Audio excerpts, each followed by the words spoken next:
go to Dubai to bring things to Ghana to come and sell. But then he had some issues with his papers and stuff. But he's very sure he's going to go back. And he has also, out of the Pragya business, he has managed to set up a shop where they sell tiles and other things for and my area is a new site. Okay, so which is also a very lucrative business. But he's like, the thing with construction is that it's not something that you can say that, oh, every day someone will come and buy this. Sometimes someone comes to buy a bunch of things and then you get your profits out of that. But it's not predict, very consistent. You can't predict that in a week this is the amount of money that's also. So what happens is that he has the shop running, but at the same time he's still doing his Pragya business, and that is what he has given to his wife to also set up a small shop. So that's what's sustaining the family. That is what is sustaining the family. Well, our mistake is that, okay, so you get onto the Pragya and you are charged, say, 2 cedis, or you're charged 3 cedis, or you're charged 4 cedis, and in your head you are like, how many 4 cedis would this guy get for him to be able to do his sales and even save portion of it? But you are not in tune with the practicalities of the business unless somebody who is very close to you gets into that space.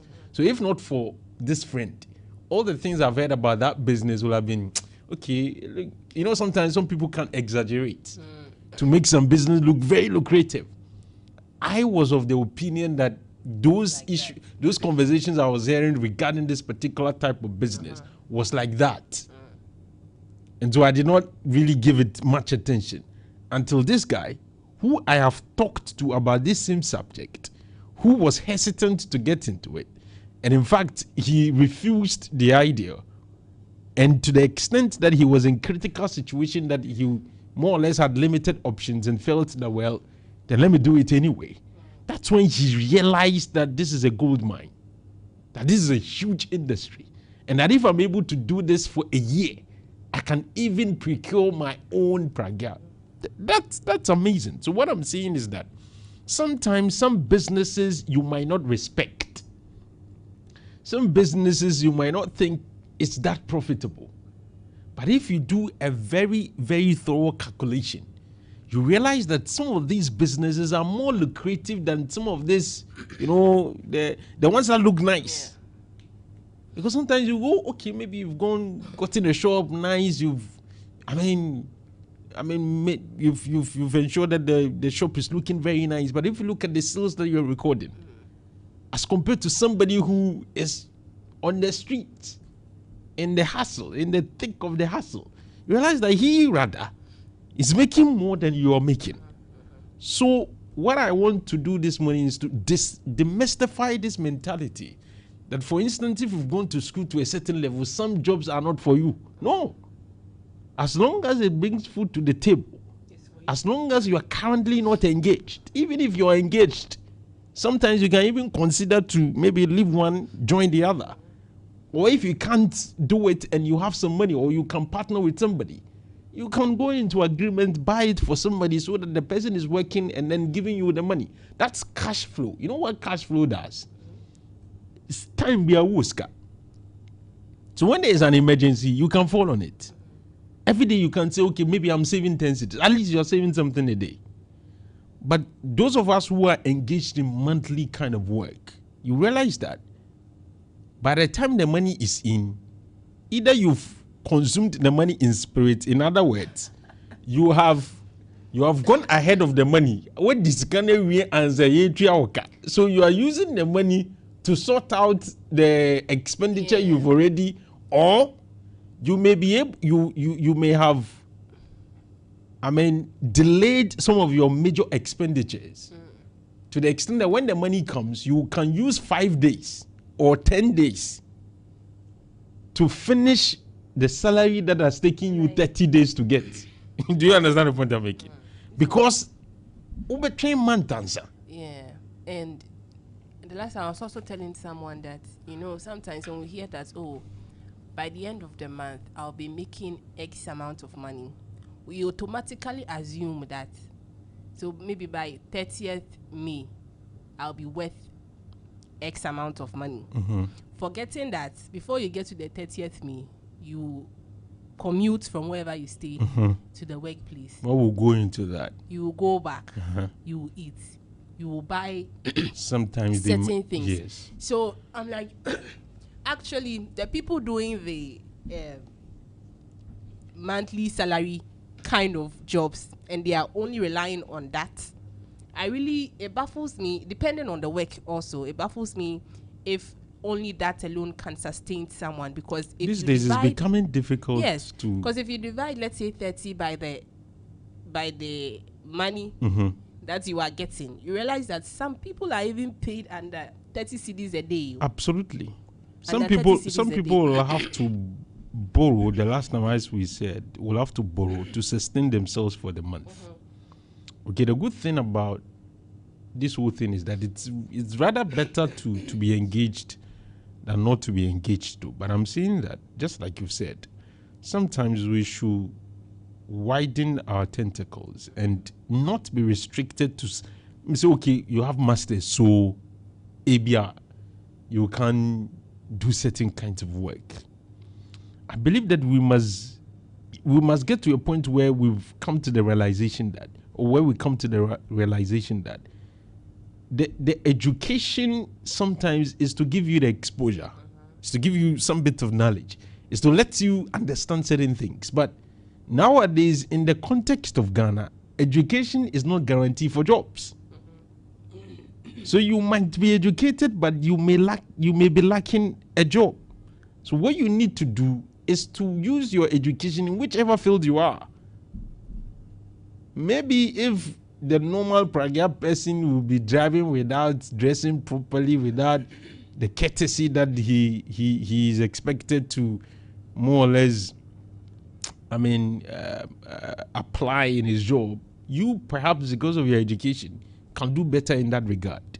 So what we are trying to say for the initial part of this conversation is that these days, there's no job that is meant for those who have not gone to school.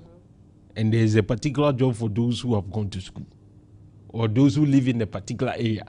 Please, as long as it puts food on the table and it is not illegal and you can do it, and it's not something that is humiliating, inhumane, maybe you are carrying maybe whatever, but it's normal, it's okay. Everybody seeing you knows that you're doing something, then why not? Because they are graduates, and this guy is a perfect example. He will have missed the opportunity because he felt as a graduate, this is not for him.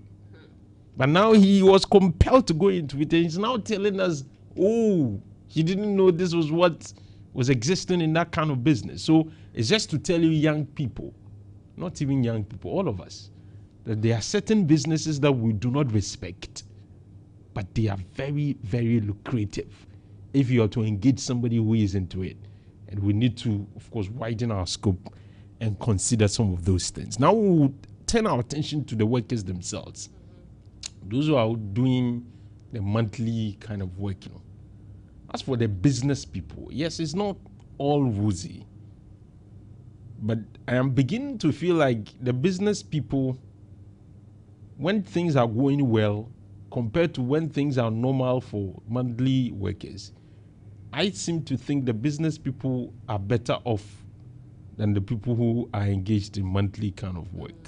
It depends. Yes, it depends on so many factors, but I'm doing generic analysis this morning. So for the businesses, the thing is that every day you must make sure that you are surviving, because business is a risky adventure. You can invest huge sums of money in a particular venture, and within a twinkle of an eye, it's gonna shit. Do you understand? But if you're working for somebody, you know that at least, even if it will delay, you are likely to get salary at the end of the month. So that's the pros and cons. But the business person, if he's going to make it, sometimes it's bigger. The returns comes in bigger margins as compared to those who are dependent on employers to be paid. Do you appreciate the point? So I seem to think, yes, you need to analyze yourself, know what you're best at, and then begin to look into that. And that's why we are saying, even for the monthly workers, it's high time we started thinking about alternatives. And my proposition this morning, Janice, is Ghanaians have not really paid much attention to partnership. So, for instance, let's use this guy's example. You want to go into the Pragya business, but you don't have money. The only thing you have is 10,000, isn't it? You have 3 other brothers who can bring 10,000. And then if this 10,000 is put together, that will give you 40,000. Assuming the cost of that machine is 40,000. What it means is that 4 of you can today buy that machine. You know, time is of essence when it comes to business. If you're going to wait for a year for you yourself to buy 40,000 worth of this thing, which is going to be for business, if within this short time, you and your 3 other brothers can come together and raise 40,000, what it means is that before that year comes, you will have gotten something from this particular business. Okay? And if you give yourself some time and say, okay, for the first year or 2, our focus will be to get 2 Pragyas out of the one we've bought. By the time you realize, you have 1 Pragya for each person. And when it is running in that manner, because you have a pool of resources coming together, it helps in raising capital. It beats the time, and you are all able to benefit, and you will have a cycle where everybody is doing well. So in times of critical need, you can fall on somebody. The only difficulty for which reason people are not really interested in partnership is the issues around it, the problems there. But I'm seeing that. Which is also very prominent in our circles, Alpha, because I don't know, if you have conversations with anyone in business today, one thing they will tell you is that it is hard doing business in Ghana because people cannot be trusted. You understand? So I think, although I believe and I agree with you on the point about partnership, that when you have people who are supporting, investing in your business or in an idea that you have, things become relatively easier for you to navigate. But in the case where you don't find the right people, or even when you find the right people who do not understand the kind of business and the risk that it involves. So for instance, maybe today I can come and tell Mark that, oh, I have this idea that if you bring X amount of money, let's say if you bring 10K, and if this business booms, I'm going to pay you back. And then you're going to have benefits of about 15K. Maybe if Mark has the 10K on him right now, he'll be excited about the idea because in his head he's like, oh, okay, it's better than if I give my money to Janice, I can expect something on top of it in the next 6 months. Yeah. Now what happens is that if I take the 10K from Mark and in the next 6 months I'm not able to provide that 15K, it becomes a problem. It strains the relationship that I have. Let me give you an example. This one I've done it. You know this maize investment that I talked to you about. So what we did, so I have a brother, and so 2 of us were like, okay, we needed 50,000 to invest in this particular thing. We can't raise the 50,000. As at the time, we're cash strapped. So what we did was, okay, can we get investors to invest in this particular venture? And the plan was that we're expecting 50% profit margin based on our previous experience and based on our projections, that 50% profit was possible within 7 to 8 months, 1 year. But in our agreement with our investors, we're like, okay, 7 months. Do you understand? So we got people to invest in. Somebody invested 20K.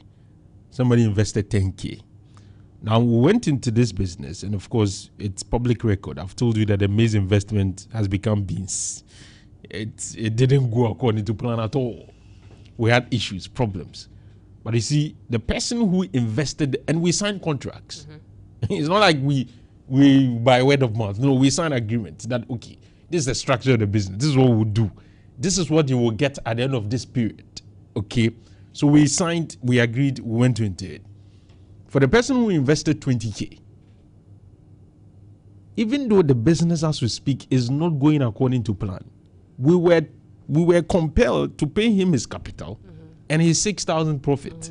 Which is not, which doesn't work in your favor, does it? Of course, you have to conjure the money. Yeah, you have to find the money somewhere.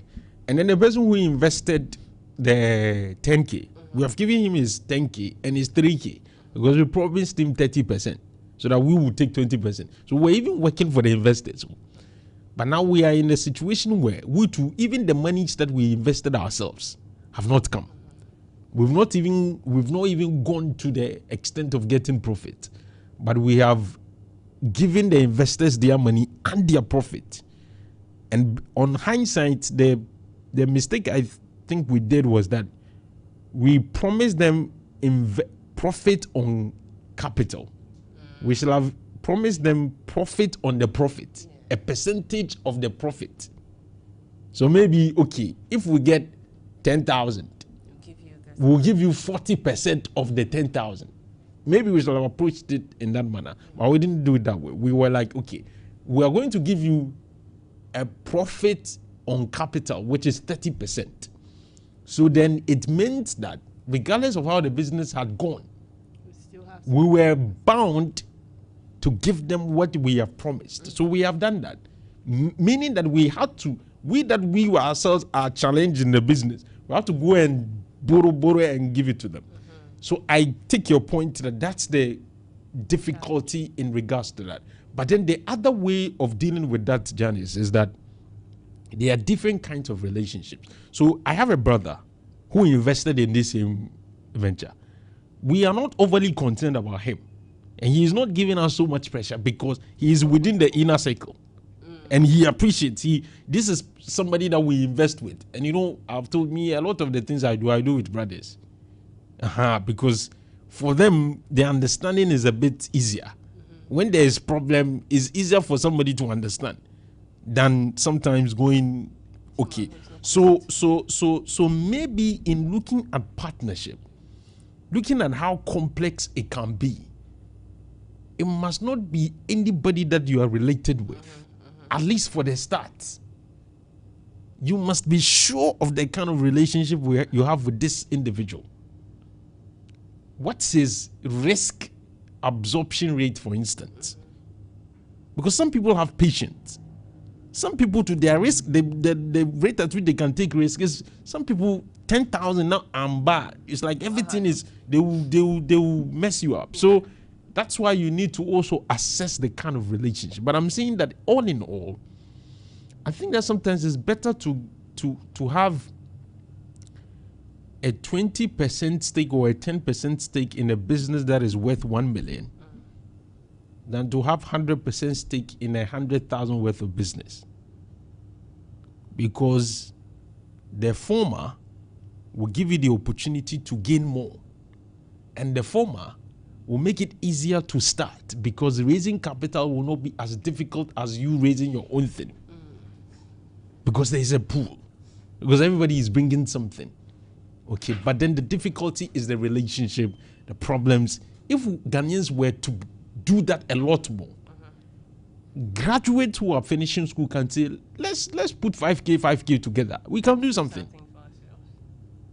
Okay, but then maybe the thing you need is 20K. Where are you going to get the 20K from? It's because we lack that ability to partner. And sometimes some of the people, he has, for instance, 10,000 there. He's not getting anything from it. But when you come and tell him that, oh, come and invest and get 10%, he will say, 10% is what? Meanwhile, the money is just there. And you're not using it for anything. Somebody is going to take the risk, invest it, and grow the business and give you something. He's like, meanwhile, 10% profit margin in our market is not bad. But people will tell you, I need 50%. Somebody will even say 100. So our investment mentality is not really it's so me. What I have resolved is that I don't stress myself to say some business be 50K. To me, if I can't, I can't. So I'll look at, okay, what are the alternatives? Who can I partner with? What can the person do? What can I do? can we come together? Let's spread the risk and then spread the benefit. Because the more you spread the risk, it means you are going to spread the benefit. But then if you invest in a 10K worth of business and there's risk, the risk is 10,000 on 10,000. But imagine 40,000. If there's risk, it could be that's all. To take a longer time to come back again. But if you spread the risk, it's easier to deal with the issues that will pop up. Yeah. So that's the point I'm making. And I think that as workers, we need to begin. In the office, there are people that oftentimes they are talking to you about business. You understand? They are, Charlie, you know that they are business minded. They want to do something. Okay, can you, and if you have a lawyer friend who can put some agreement for you, it's better. Maybe you give him something. Maybe he's a friend that can do it for you pro bono, maybe. And it's better that you always have agreement. You know, the mistake we do is that, we are telling everybody. Word of mouth. Word of mouth, there, bro. We can't. No, that's not the thing. You need to, regardless of the difficulty, get something on paper, so that everybody knows his obligation. Everybody knows what he will get. Everybody knows what he's supposed to do.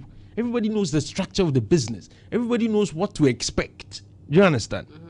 So I think, and sometimes, so for instance, you are working. Maybe one of your friends is not working.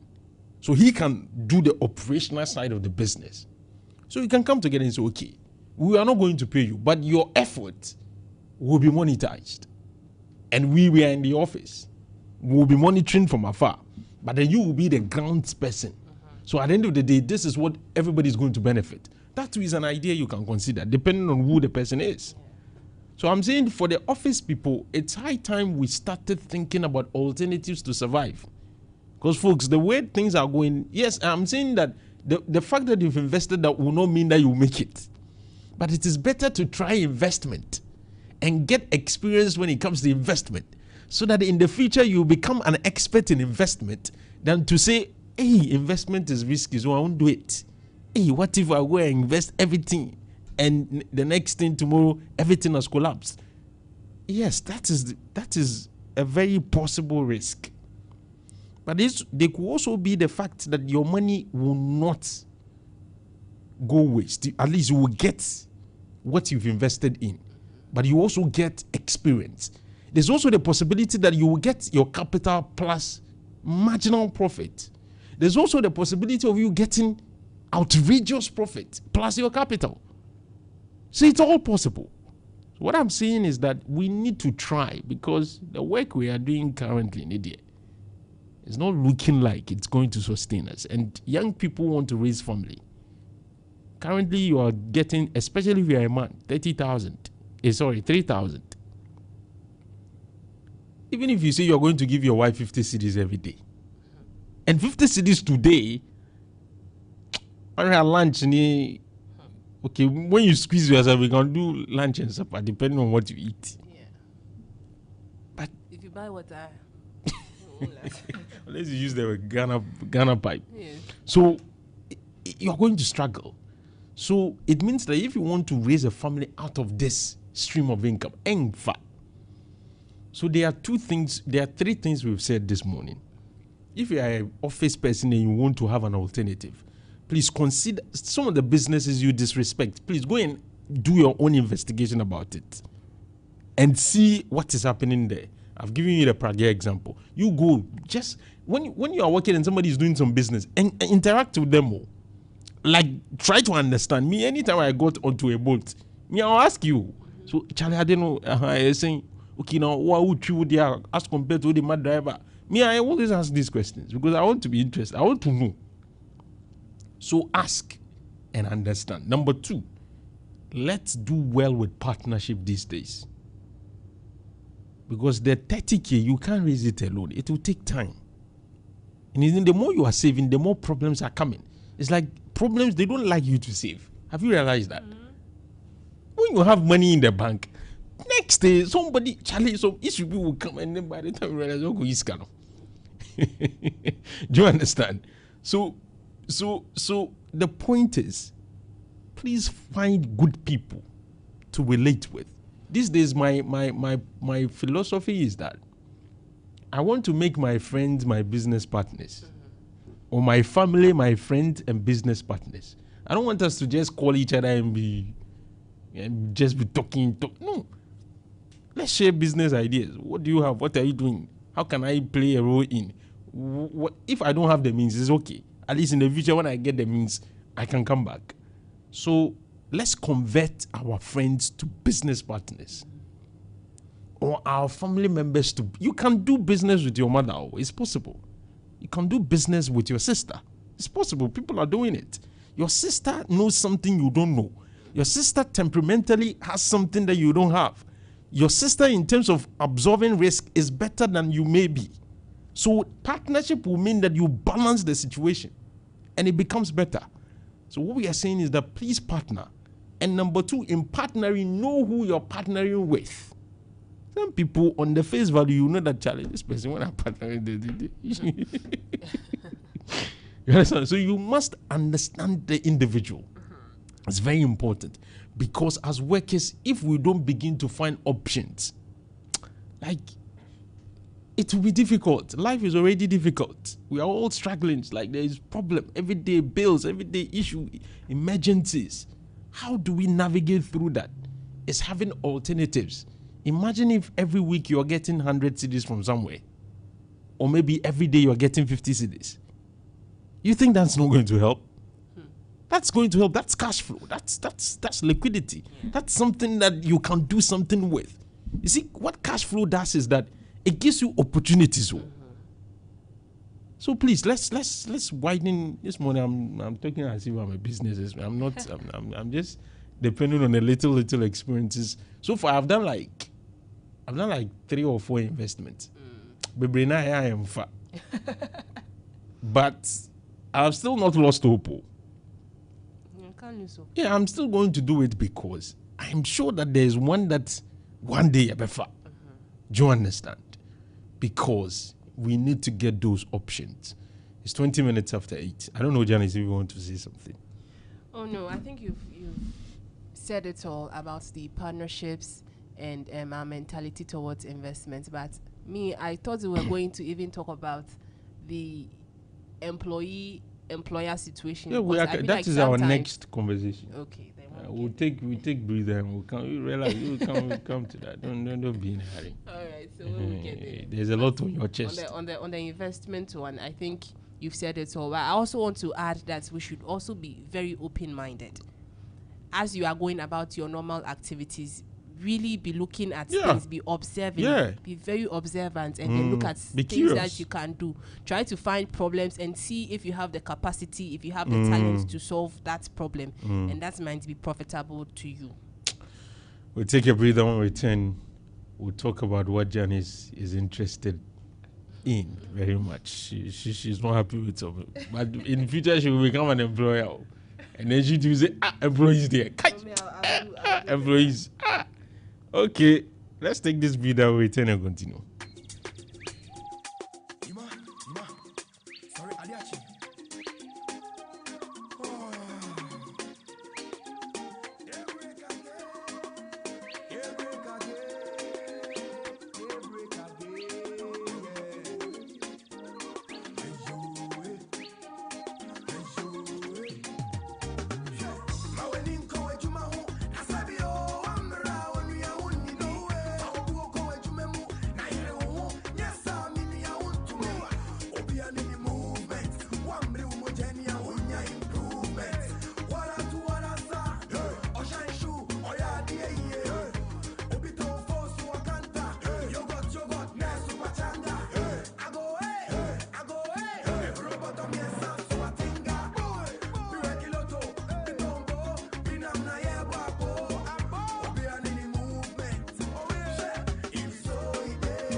So before we continue, let me wish my brother Umar Harris a special happy birthday. Today is your birthday, and I want to tell you that you are an amazing personality, and I'm sure you have a lot of people who are very much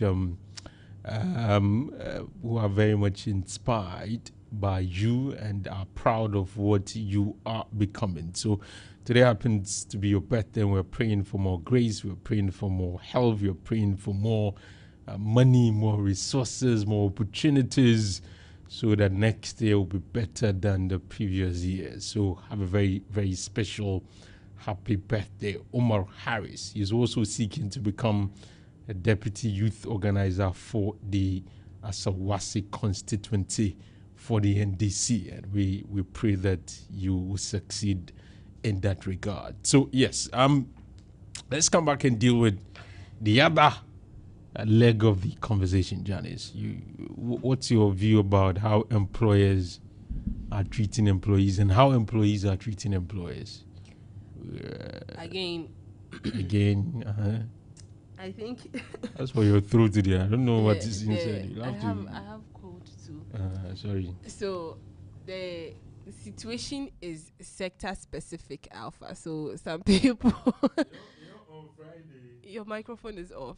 On Friday, my colleagues at where I used to work, Sky FM, called me to talk about journalists and our conditions, and I said what I had to say. Later on, I saw that one of them had written on Facebook that people are asking his boss to fire him or something. I don't know if it's about what I said or something. What did you encourage him to do? No, I was like, no, they don't know the schedule anymore. So you have to, because that's the reality. Some people are making it. Okay, and this morning, oftentimes we are accused that we discuss every problems from various sectors. We don't discuss ours. The fact is that this is our job. There's no money in it like that. Sometimes it's difficult because the media space has been so saturated to the extent that we are struggling to get few advertisements. And there are few companies that can sustain advertisement. Local businesses seem not to have the liquidity to sustain that. So what you have is that more than 600 radio stations, for instance, or media houses, competing for how many businesses are in Ghana? A lot of them are even relocated to other countries. So and media is very, very capital intensive. Look at the equipment we are using, the taxes we pay. Every now and then you see those people coming, sometimes even locking our doors because we've not paid our taxes. That's the reality of our job. It's capital intensive, but what you get is nothing to write home about. So I was of the view that there must be something that we can do to sustain this industry. And that a lot of people in this industry are struggling. The last time there was a survey by the Department of Communication at Legon that says that about 40 or something % of journalists were receiving 500 cedis a salary every month. And that there are even those who are depending on solidarity to survive. 40 what? I'm sure. A huge number like that. Do you understand? 500 Ghana cedis. Yes, sure. You are talking because you are in Kumasi and you are thinking within the perspective of Kumasi. No, there are radio stations in Ghana. Let me even check. Minimum wage. Oh, it's more than. It's not up to. It's not. You can check. You can check. So that's specific to our industry. It's not. There are just some few media houses. You can mention their names that can say, well, we are doing. And the last time I had conversations with someone, a very top manager at Joy News, for instance, and he was complaining of the same. And I was like in my head, hey, you too. But I was like, okay, it's better because, I mean, when you're on such platforms, the relationships, the opportunities elsewhere, all of those things will come in handy. But I'm saying that generally, those of us in this industry are really struggling. It's not easy. So that's specific to us. But you want to widen the conversation, Janice. Yes, what do you want to say?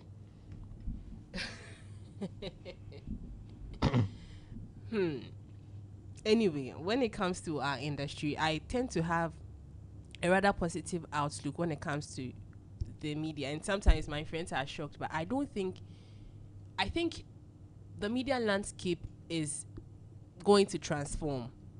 We'll need to change with the climate to meet our current social setting, but I don't think radio or even print is going to get to a point where all of those things will be rendered irrelevant. I think it's going to evolve, but it's not going to completely. No, I think what's happening is convergence. Yeah, I don't think it's But going you to see, completely whether fade we out. like it or not, in terms of advertisement, in terms of resources in the business, social media is now a huge threat Yes. to traditional media platforms. Yes. Because there are individuals who are getting more than radio stations are getting on their social media pages. There are individuals who are doing stuff on those platforms that is earning them more than a huge or than a whole radio station is getting. So that's where we've gotten to. And now we realize that some of the conversations are even conveyed from social media. Okay, even though, of course, what we do on traditional media platform also gets onto social media. So there's that convergence. But in terms of the resources involved, some people think that it is better to advertise with a social media platform than to do on a traditional media platform. So you have, first of all, what you have is a lot more radio stations competing for few businesses. That's number one challenge. Number two, you have social media taking some of the few that you're struggling to get. So what's going to happen? A lot of us will suffer, will struggle. And so what you are going to see is that a lot of radio stations or media houses will fold. Because you can't, because it's capital intensive. The bills you will pay, the taxes you will pay. And when you open a radio station, everybody assumes that you have money. Do you understand? So this Gamro is taking, NCA is taking, GRA is taking, everybody is coming to take. So by the time you realize there's nothing. You are even, a lot of employers in this sector are suffering losses to sustain their businesses. And I know it because of where I am and the things that I've seen. That's where we are. That's the difficulty when it comes to this. And that's why a lot of journalists today can't, so that's why you can't be independent minded. A lot of the journalists today who are objective are doing that at a very high risk, because being objective means that nobody likes you. Being objective means that no politician will send you momo. Being objective will mean that no politician will do an agenda with you. And what it means is that you are not, because your employers are unable to pay you that much, or the pay is not coming anyway. You too, you are unable, you want to be objective. You are not doing agenda setting. You are not bashing somebody, or you are not protecting somebody. It means that you're going to struggle. That's why this industry is on a very, very, very critical stage. Because imagine Ghana without independent journalists who can look at authorities in the face and tell them the truth. But journalists today can't do it, because when you do it, you are not going to eat. You can't take care of your kid. You can't pay the bills. You can't take care of your fees. So what you have is that everybody is now doing, everybody is, okay, we are here. Let's bash these people. Let's defend these people. Every day you realize that the content challenge is like they have, that is, so, and unfortunately that's what is happening. So I'm saying that we must do a lot to save this industry, because yes, some few of them are doing well. You can mention their names, but majority of the 600 media houses in Ghana are struggling. And the struggles will trickle down to the journalist. So the journalists will also have to find a way. So in finding the way, journalists are doing all manner of things. So you open the microphone and somebody has texted him, please, this morning, say it this way. If you like, don't say it and see. Talk to me, my dear. Now let's move away from our industry and then address, I think you brought up the issue of taxes. So I think on a larger scale, we can say that generally businesses in Ghana are not doing so well. Of course, there are exceptions, just like the media industry. There are people who are benefiting. But a majority of business owners will tell you today that things are not so good for them because because of taxes, utilities, those kind of things.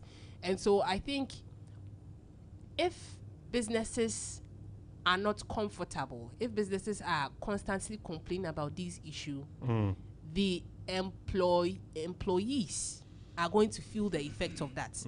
So for instance, if your boss is saying that, oh, we owe these people, we have to pay SNES, we have to pay so and so, Charlie, you are going to feel it. You will feel it. Sometimes salary will even delay so that those statutory payments can be made. Exactly, because if they don't do it, then the business can't run. So I think as we celebrated Workers' Day and everything, we have to pay attention to our private sector in this country, because they are doing a lot for us, because we all know that the reality is the government can't absorb the number of graduates that we are pushing in every year. So I think we have to pay attention to our private sector. We have to make the Ghanaian economy, give them some breathing space. You understand? We have to make it very conducive for people who want to start open businesses a business or company. It's like, and employ people. And on the employee side, one thing is I think maybe when we complain about salary, when we complain about conditions of service, a lot of people just join in the train and then we bash the people who are employing us. But at the same time, I also think when you are given an opportunity to do something, it is your responsibility to do due diligence in whatever you've been employed to do. Do it, because you make the defending very difficult if you are not doing. Because when you speak to business owners, they will tell you a lot of Ghanaians are stealing from their employers. You're right. Very dishonest people sometimes. You get it. And then someone has invested in. And like I said, my mother owns a business. So when I say some of these things, you know what you're from personal experience. So imagine you've put in, let's even say 1,000 Ghana cedis to go and buy things from the market.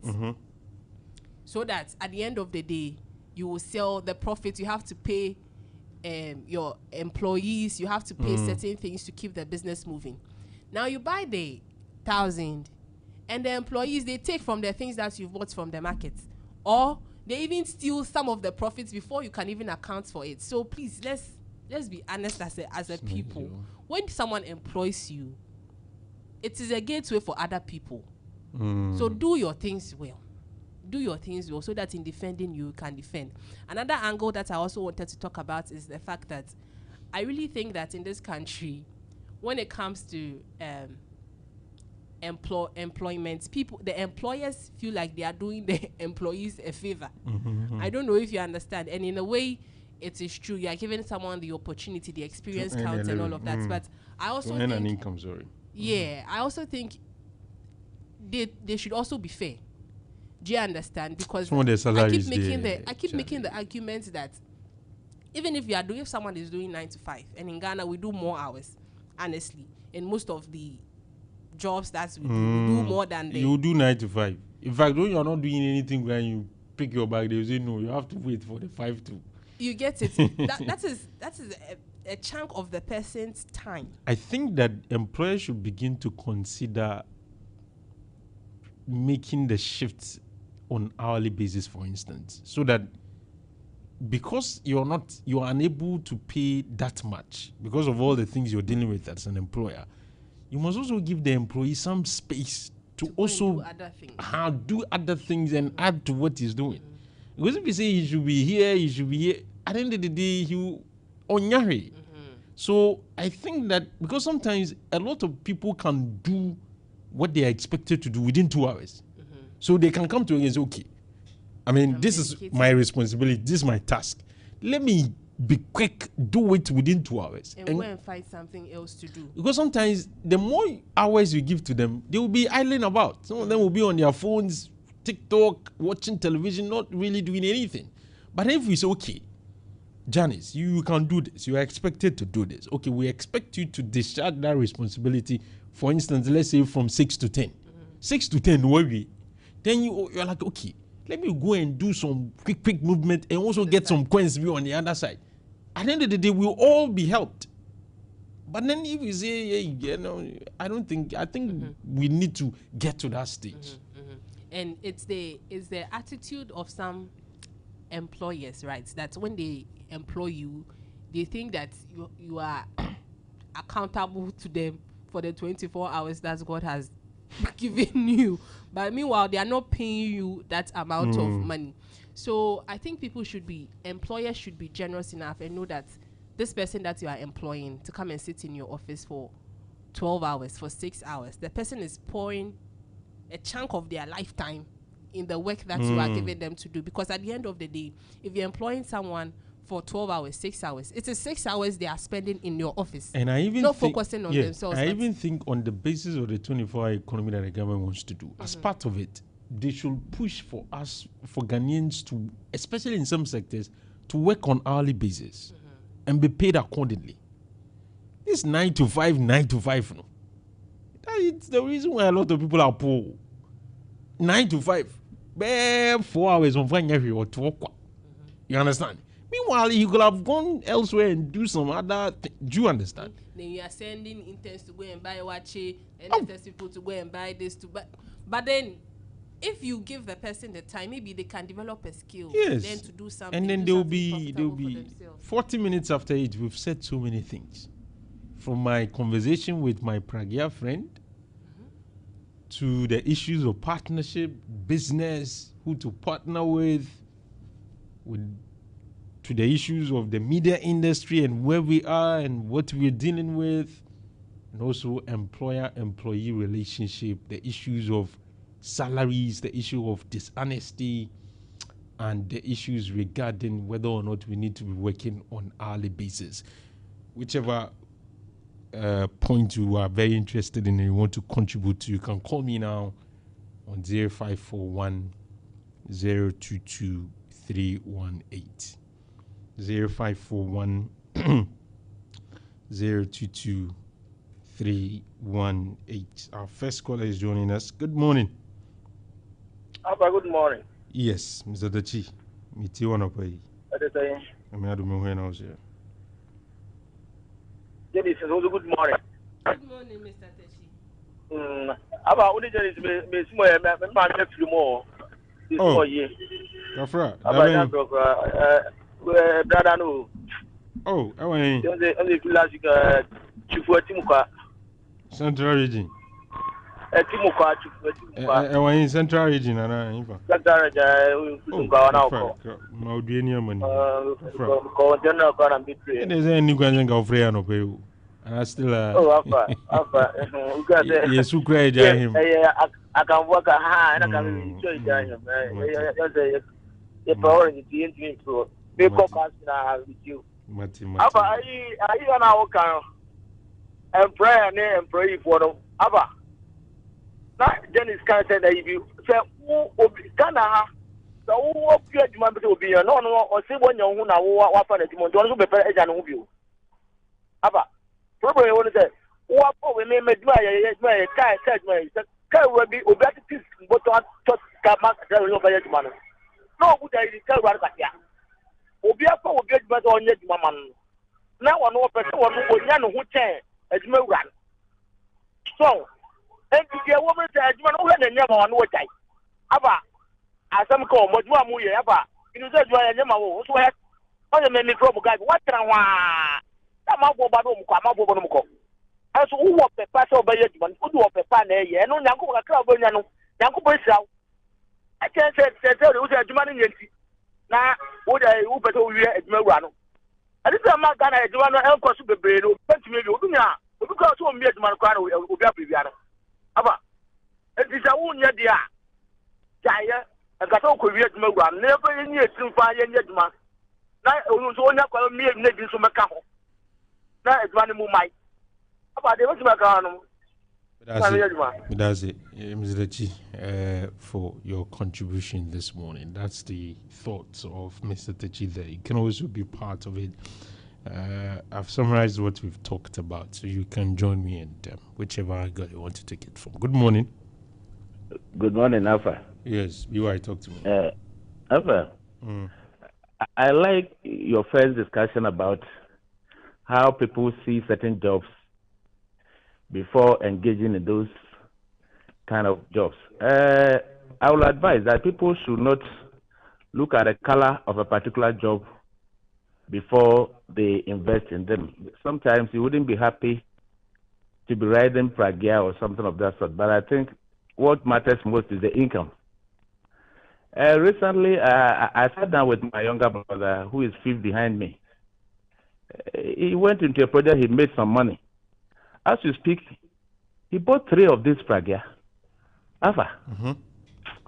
The way and manner the guy is making, he's making, aside maintenance, he's making over 9,000 cedis a month for the 3. For the 3. Because every day they render 150 Ghana cedis. So you can imagine, multiply 3 every by 150 cedi sales. Yeah. And cash out. You know what? So even I'm also trying to divert. The point is that at a point we all that me cry the media cry, I'm considering divert. You know what? I remember in 2012, 2013 when I started this carpentry job. I'm not a trained carpenter. I decided to engage services of these young ones.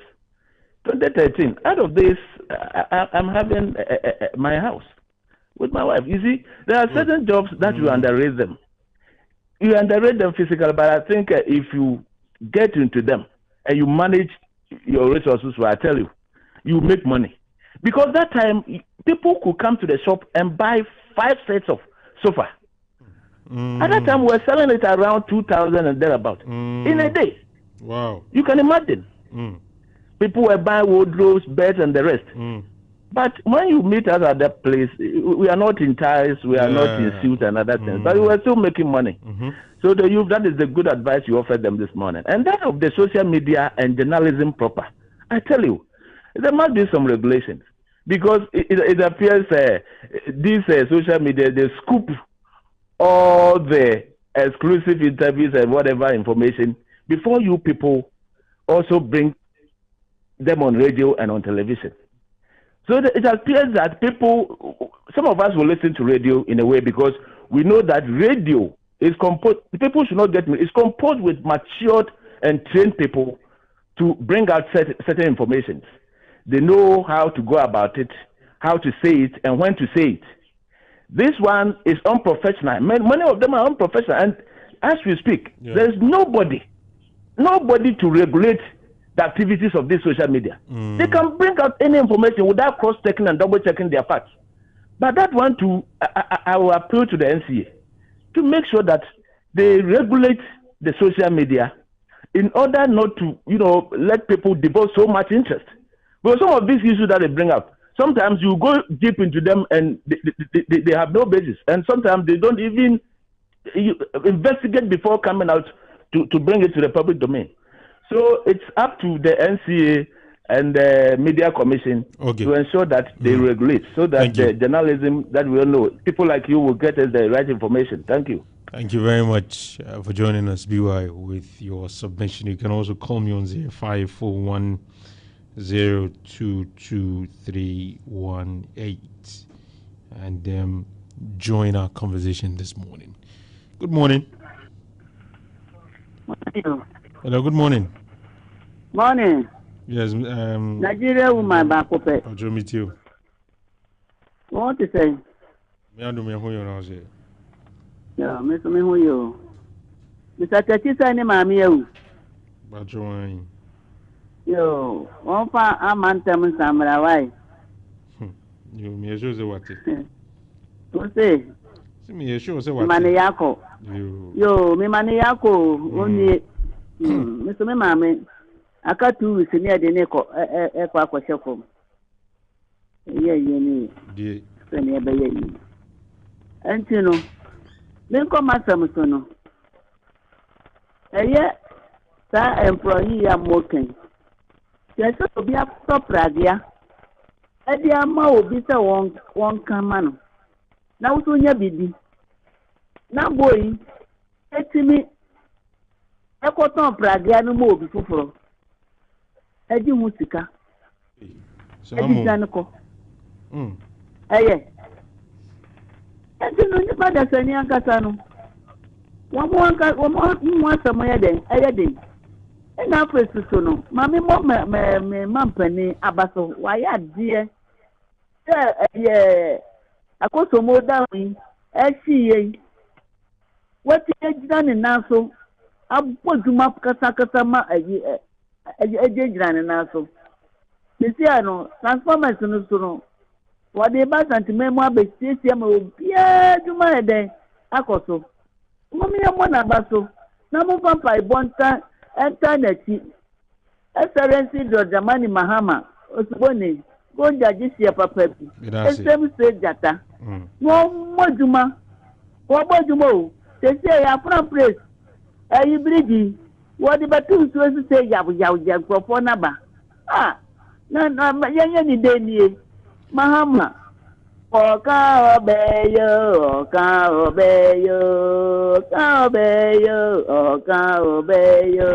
mama mama oka obeye that's it. Thank you very much for joining us this morning. Yeah, Simu. Hey, okay. Good morning. Good morning, Alfa. How are you? I'm good. What's your name, please? My name is Nkuma. In fact, this morning, I'm very happy. Why are you happy, my brother? You have spoken as a mature person. Okay. Then, what you say? This is what Ghana we need now. You are not speaking about politics. What fire bravo, dada bravo. This is what we need in Ghana now. It's not about NDC, NPP, it is not about one committee, it's not about this, it is not about that. It is about Ghanaian. Unfuna said they say, Ghanaian, or you me. You can't say, I buy a Jumano, yan swa. You the two Pahona, you chimney. And then, who say employment is so much. I would say, our presentation has been the welfare no another station. It is seriously about MPP NDC. What? Ubesho TV and now Kwalabi a deep penny at them. It's not a penny bin a kwasha kwala. Now catch and say, you see, just as you said. That's all phone no. Some at the home. What? Some abba. You can't say ever. Think to say you are doing the right thing. These are the things that we need. You see, I buy a Jumano and slow to beat the government office and a bro, or beat a no dear bro, who call your friends saying, Lance, who beat your wife, and now what's his paper, who call court, assassin Bakon, judge, with Wama, a bishop, Semiensa. That is Alfa, what assassin, but you will be so near also as we do also as we bet me after all those stuff. It's my bread. I got assassin. I was this one way so. Now the next one here the court no. You see, and yes, I will share there. Until we open the letter back from court. Say, what assassin? I say, what assassin? We are the one. Opa, yes, assassin way. Yes, I told him you 100,000 Ghana cedis. We 100,000 Ghana. You see, I know influence. A man on my bed, a woman. That's it. A man who can help us. I think to say the reset must reset from every side. Okay. The media, both the private and everything. Thank you. Thank you very much, Nkrumah, for your contribution this morning. It's 53 minutes after 8. You can also join me with your submission this morning. Good morning. Good morning. Yes, all right. Tell me, hello. Me too. Yeah, me too. How ni Janice na Mike and my phone na Alfa. I mean, first of all, my idea, someone that youth in the country obio here someone dia because sometimes you view no wrong. Ubitimi say my school and we mean there be a any trace said the on Sikano Babano. Sikano a better or the bed or the Yanusun Bemo yoga. Especially youth no be bread, you may walk as one was Yana Mege and then my way shame me who be there be because they say I'm free wa sikana wo and I'm self feeling for partnership level na or the firm partnership yempe ushe Europe network market phone in a partnership so yetini a fast system ya ababoye so Java the topic we nyamisira mamu describe bun na nyamisira mu nyame enkamu na bia o mama gina mubesi abre ni ase dia bobra mu nyame aduma. Thank you very much, Kobe, for your view this morning. You can also call me on 0541 022318 and let me know what you think. This morning we spoke about so many things, about work, about business, about employer-employee relationship and what have you. Good morning. Good morning, Alfa. Yes, Eja, me too. Mr. Sachi, Yako. I'm a good yamum. You say, we knew I know a business. And now, a man had me for papa say. So I'll show. Now we need no thing say free home. Now I'll bow bra. Yes, and say, Uncle Brim no be where you. You see, the wine agreement in Ivy and a walker. Maybe my crowd, we are getting to about 30 years. And he connected. Alpha, employee for them. It was so move be respecting a young. So, first factory jobs in any other, I don't know. Yana employers and if you are Sansa here for money and a year, yes, and getting Kitty Tiano and Power and Yafi. So I managed to go a one player, no, about one yet. Who boost anyone yet? And now employees no sooner what money boost too. And there was a due respect, no demand. So now, Boa, our foul at my way, we now obey, let you out, Cassie. And so when we know what to honor, no, I find the Juma for the amount. Oh, I want to go to a bonus be an allowance a credit card, no foul. So, Tabia, my father, we are driver. Hello. Oh, now come be Biana. oh, Pacho Davi. No, I found said driver. Yeah, who this party goose.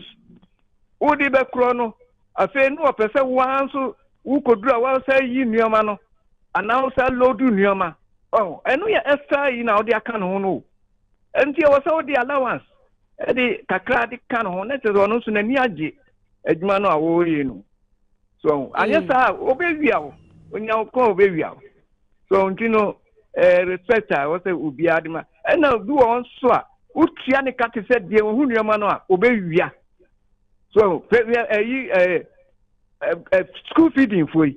It's Kakama. And so now I'm saying via Yanino. So, didn't say, oh, yeah, also protect it where you're there. CCTV cameras are back. Now, so the Abu Bobo. No, I've announced what you had my phone card. No, be a hot one. Okay. That's it. Okay. 054-1022318 054-1022318. Let's pick our last caller for the day and move on with other conversations. 054-1022318, or you can send us a WhatsApp message on 059-393-2993. This morning, Evangelist Richard Pra is already seated in studio. Good morning, Evangelist. Good morning, my dear, should I say daughter or sister? I can be both. Let me say my younger sister. All right. You're a very big girl. You're a very big girl. My the eldest of my kids, they are twins. They are 17. Ooh. And I can see you are a very big woman. Yes. Even though I didn't give birth early. Yes. So we are here. Mm-hmm. Let me say good morning to all those who have tuned in, and also those who go beyond just tuning in to call and participate in the subjects and the discussions. We truly appreciate them. This morning I share briefly with them Proverbs 10 verse 7. The memory of the righteous is a blessing, but the name of the wicked will rot. The memory of the righteous is a blessing. If somebody lives a righteous life, tries to do all the right things in the sight of God and man, and that person passes on, anytime you remember that person's name, what comes into mind are his or her good deeds. So you wish this person is here because of this person. Today you are enjoying this or that. Now, if we talk about the leaders of this country, anytime we mention the name of Dr. Kwame Nkrumah or Sajifo, we talk about the projects that he did, not only in Ghana, but the whole of Africa and the world also celebrates him. There's a university in Zambia named after him. Kwame Nkrumah University, not KNUST in Ghana. There's another one in Zambia named after him. So his memory will always be a blessing. But if you are the wicked type that anytime, even when you are alive, people wish you are dead. And when you die, nobody wants to hear your name, because anytime your name is mentioned, your bad deeds comes into mind, and people don't want that. So you and I, being young as we are, let's try to do the right things, not only for ourselves, for our community, and then the nation at large. My name is Evangelist Richard Proud. Good morning. Good morning, Evangelist. Thank you so much for that brief words of advice. So this morning, be a good person, so that's when you die, your memory will be good. Don't be wicked like some people. Anyway, Evangelist, and so let me start by asking you if you experienced any power disruptions over the weekend coming up until today. Yes, thank you very much. Permit me to use a few seconds to wish our BEC candidates the very best. They are starting this morning. They will finish it by Friday afternoon. And I've noticed something. This morning, whilst I was in my car about to step out, I chanced upon a live video, and somebody who has a parliamentary ambition is in one of the towns within the Ashanti region, sharing mathematical sets to the students before they enter into the exams hall. And then this came into mind. It's branded. The mathematical set has his picture and the party logo. In fact, it's MPP. That's what I saw. There are some that may also come from us, the NDC and all that. But the question that I started asking myself was that this is the time the student is entering into the exam hall. What if the student never had a mathematical set, even during the preparation period? Now that you have given it to him or her to enter, someone who is not conversant with the use of it, what benefit will it be? And if the student also had it and has been using it, you giving it now, what is the essence of it? I believe that as politicians, it's not everything that we do that must be so visible that people can read in between the lines. For me, these students, we all knew that when they got to Form 3, especially third term, final BEC will come.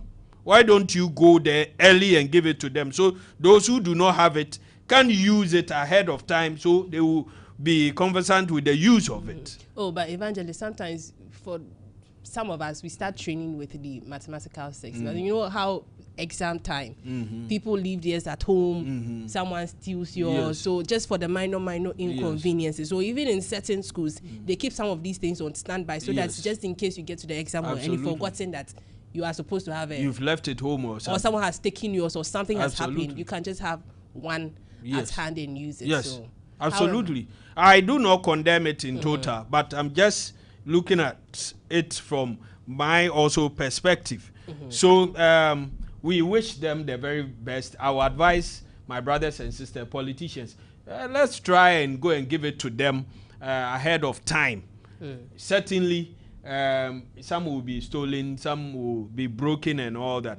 But if the essence is that they will use it, I think we should give it to them on time. It may be 4 CDs, 5 CDs.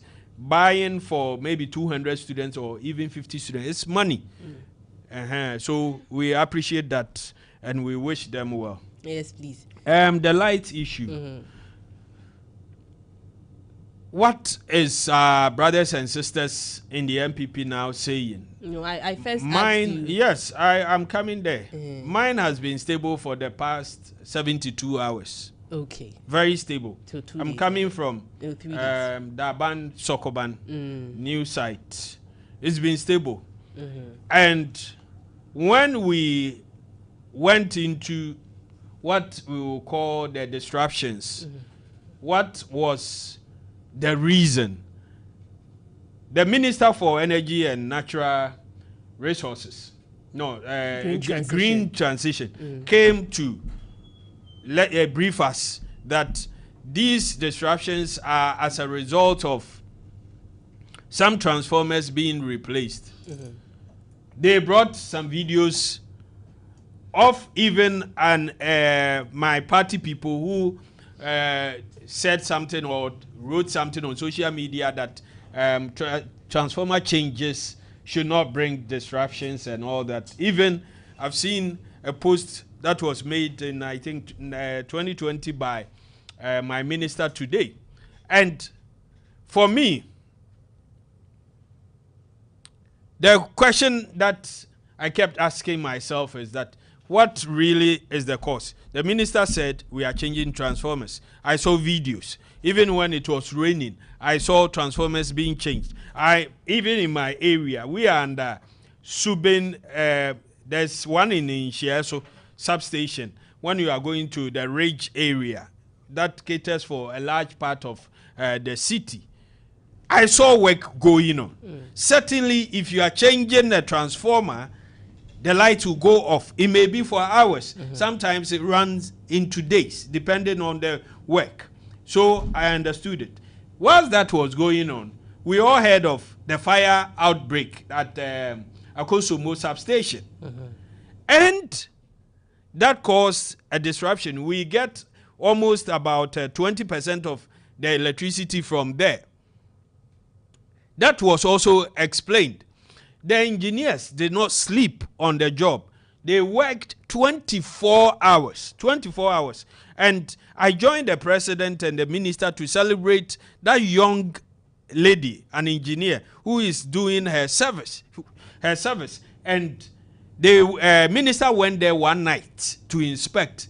And this service personnel was on duty helping the engineers. How many of us, our brothers and sisters who are doing service, would go to work at night? Extra hours. This is not that the lady or it's on that night shift.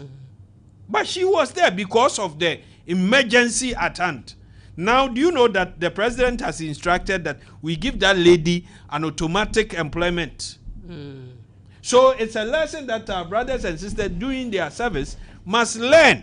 Sometimes we feel that service time we go and do things anyhow, they report, some don't come and all that. But people are always watching. So I celebrate this young lady. Let us all learn from it.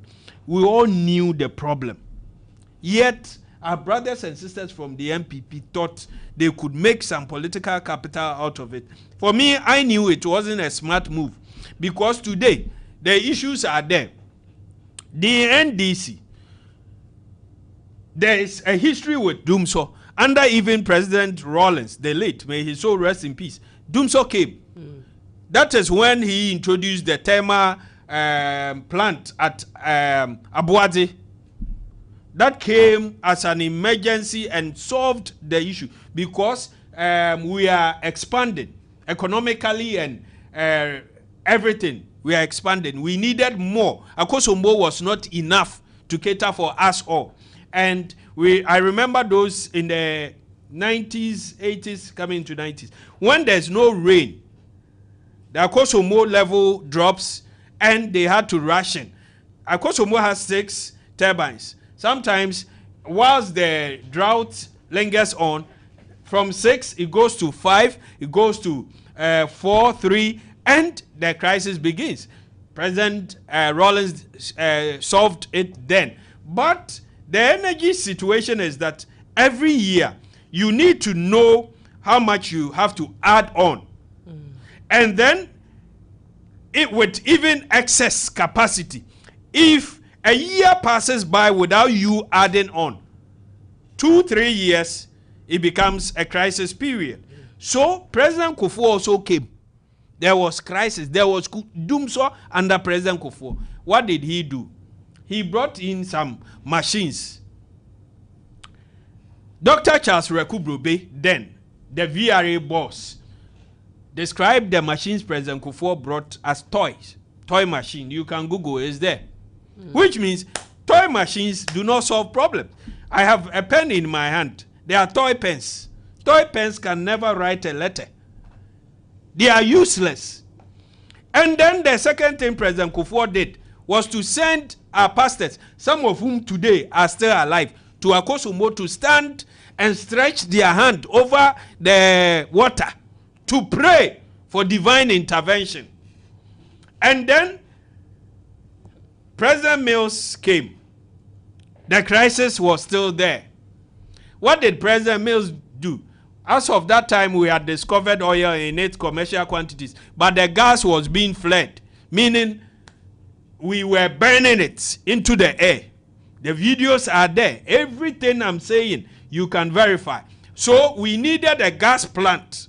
So President Mills constructed a turbo gas. So today, Ghana has this gas from our oil fields. This came on board to help, because when it comes to thermal plants and those things, they are dura. Some use crude, some use gas. You need both. Gas is less expensive. So President Mahama took over and brought on board Car Power, Ameri, and many plants, and even engaged private people who had money to go into the production of electricity. I can talk of Togwe Afede, who has a plant now. And when it comes to the production of electricity, especially when it's private, if I'm to give you every day 100 megawatts, machines are set. When I produce it, that 100 megawatts comes out. It is up to you to use it or not. If you don't use it, it goes waste. But you must pay for the cost. So it becomes your duty to ensure that there's no waste. Ghana President Mahama was able to bring us from 2,800 to 5,200 thereabout, to a point where we even had excess. That is not solely a bad thing. You always need a backup. So when one machine fails, you can fall on it. But once you are not using it, it's a cost on you. We need to understand this.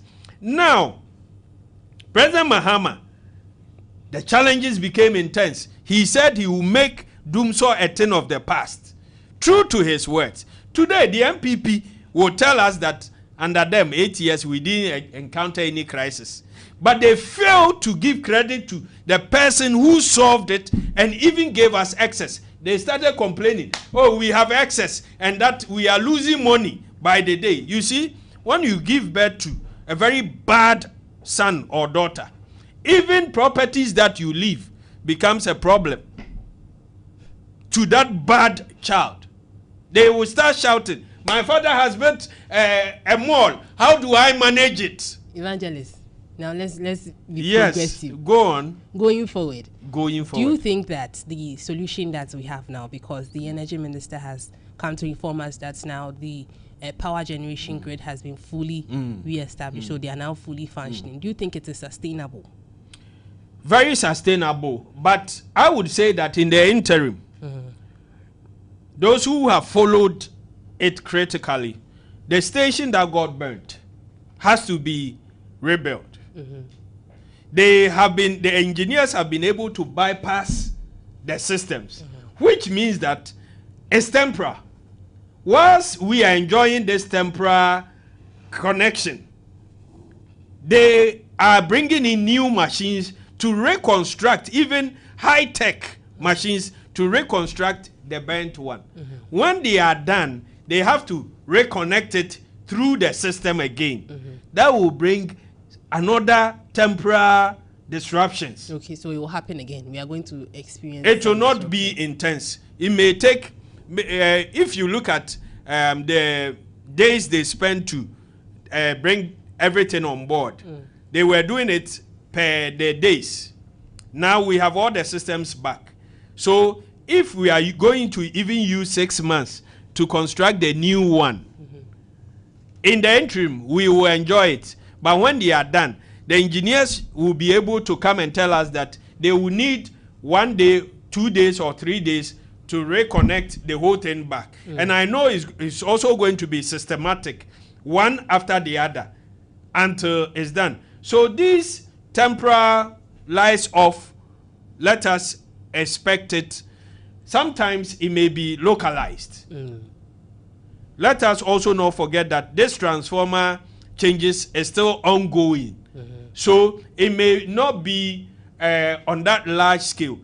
If today this area, the transformer that we are depending on, is being changed or upgraded, which means there will be some disruption in this area. Let us bear. The NDC administration, we mean well. President Mahama has even asked that we add on 1,200. That is also coming on stream. So every year we need to add on. If you talk about money, and you delay, a year passes. If you needed to add on 500 megawatt this year, it means you have postponed it to next year. And your cost is also going up. So President Mahama says that we thank you for your patience. We thank you for understanding us. For every pain we have caused you, we are sorry. The reason why you voted for us to lead this nation is that we have solutions to the problems. The energy crisis that we suffered, we solved it. So you are safe in our hands. Once again, we are sorry. We are happy now you have your lights back. We are happy. Okay. And we thank you for your patience and understanding. Whether you understood it or not, I understand you.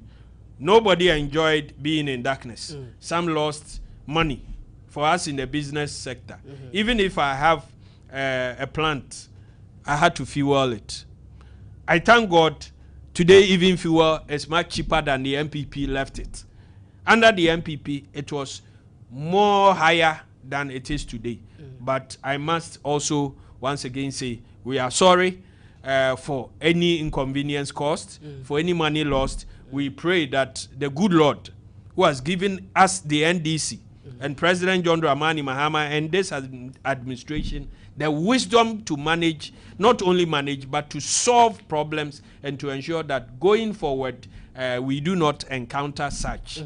Now, going forward, Evangelist, as you rightly pointed out, there's already a history of doomsday when it comes to the NDC government, because we've all experienced some level of consistent disruptions in our power distribution. Now, you've already spoken about Akosomo, and then the minister even confirmed that the recent outages that we experienced was because of the substations that got burnt at the Akosomo Dam.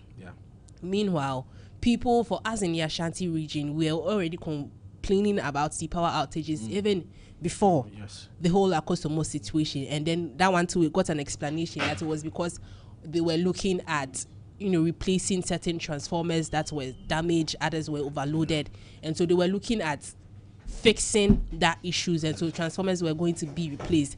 Now, as you've said, the Akosomo situation, they found a temporary solution because they've been able to create a bypass. They are still going to have to rebuild the control rooms. And then you said that if they are able to restore the control room, even the switching back to the original grid may cause power disruptions. There's also the whole transformer situation, which is still ongoing. So does that mean that the 7-2 power stability that we've experienced is just gimmicks. That's it. Maybe in the next weeks, we are also going to keep on seeing the power disruptions because transformers are being replaced. And then after they finish replacing the transformers, you are going to tell us that, now they are done building the control room. And so another power disruption. So how long can we be dealing with this on and off situation? Thank you very much. I must say your question is more than a thesis on energy crisis. Thank you. As I've earlier explained, today the power is back, it's stable, and we are happy. I will not sit here and say that your light will no longer go off. It's not, a realistic thing. But we need to let the people know that, yes, we have been able, our hardworking engineers have been able to bypass the system to reconnect us. We have some 6 months to work on a new substation. When it's ready, they will have to connect it. I know it's going to be one channel after the other.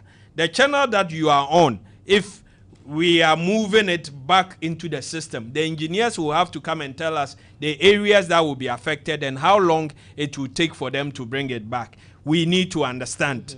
That one is going to be a permanent solution because the current Wanda government has never suffered this fire before for nearly how many years when Akusumo was constructed. We could also say that as we await the investigation, whether it's arson or technical fault or anything, that will also be given us. For the areas that we are changing the transformers, the ECG will have to announce to those areas that today we are working on a square, maybe this area. Bear with us, the light will go off. The choice of word as gimmicks is not a good one that I will accept. It can never be gimmick. Right now, the microphones, I can see 3 of them on. You can decide to shut me off for something. Yes. Do you understand? It's not gimmick. It's something you must do. If I'm done, my microphone will be of no use. You must put on my brother's own. Do you understand? Mine will have to be off until then. It's part of life. So, once again, we are sorry to every Ghanaian. Even though we did not cause the fire, we take full responsibility. That is why you voted out the incompetent MPP that will tell us to go and draw our own timetable. Today, what is their message?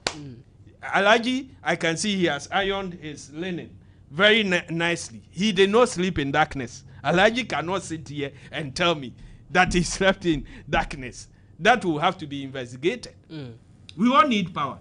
The political aspect of it, sometimes we will do it, but we need to be real to the system. If there's light, there's light. At least for the no next light, 6 months, we should be still expecting. We are working on it. It's a going concern.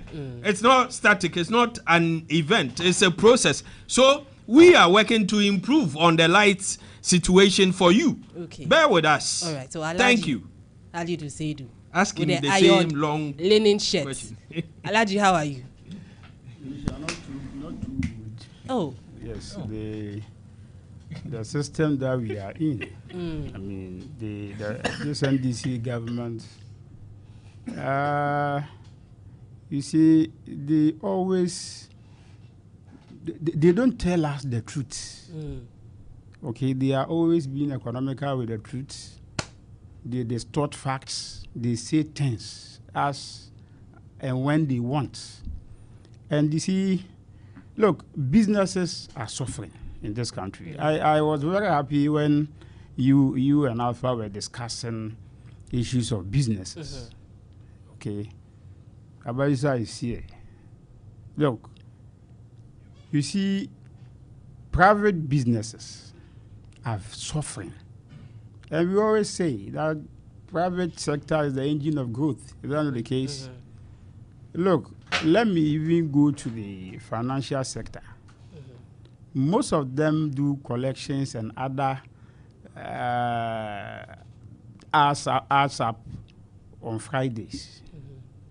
Now, this government has introduced a policy where Friday is hardly for a private company to spend 1 month without holiday in Friday of 2 or whatever.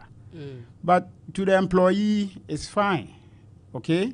But to the employer, is feeling it. No, but then they said that, when the holiday happens in the middle of the week, say midweek, Look, it disrupts how activities are carried. So let's just move it to the end check or the our beginning calendar, of the week. and you see where I'm coming from. You see that a chunk of our holidays falls on Fridays. A chunk of it. And today, they've now turned it in a way that whether or not it falls within the week, the president have the hegemony he has the power to push it to Friday, just for the employees to get a long weekend. So that it doesn't disrupt business activities. You see, let me tell you, operation costs. If you open your phone line to talk to business owners, operation costs. The number of holidays doesn't stop the tax agencies from coming to you. Okay? You pay as it is. You pay electricity. Look, at my workplace, we use two meters. One, at a point, we closed it because the machine that we were using there was not functioning. Okay? At the time we went to buy, because we were not using it, so it was off. You went to buy 300 cedis. We were told that we need to buy in excess because we were not using it. It was off throughout. Nothing was being used. Now you go to buy electricity to the tune of, let's say, for instance, 300 cedis, you are giving 663 Ghana cedis. And you have nobody to question. You have nothing to say. And when you buy how much? Yes, 300 cedis, you are giving 63 cedis. You buy 100 cedis, you are giving 21 cedis. Why? You are asking me. You've not felt it. Yes. No, I haven't. That's what I'm saying. I see some of these issues, the private business leaders will have a lot. They have a lot in mind. They have a lot to ponder on. But you see, they don't have opportunity to speak as we are. But some of these things, you are in government. Hardly will you hear some of these things. Okay? But some of us, you have a business. Okay? Maybe there is a way your business run. Okay? Because the human interface, when it comes to businesses that have more of human interfaces and other stuff, that is where you come into contact with some of these challenges. Okay? You pay, you take your electricity into account, you take your Senate contributions that have to be paid for your employees, you take the GRA pay that has to be paid, you take maybe you using the softwares that you need to pay monthly subscriptions and all that. Look, then salary.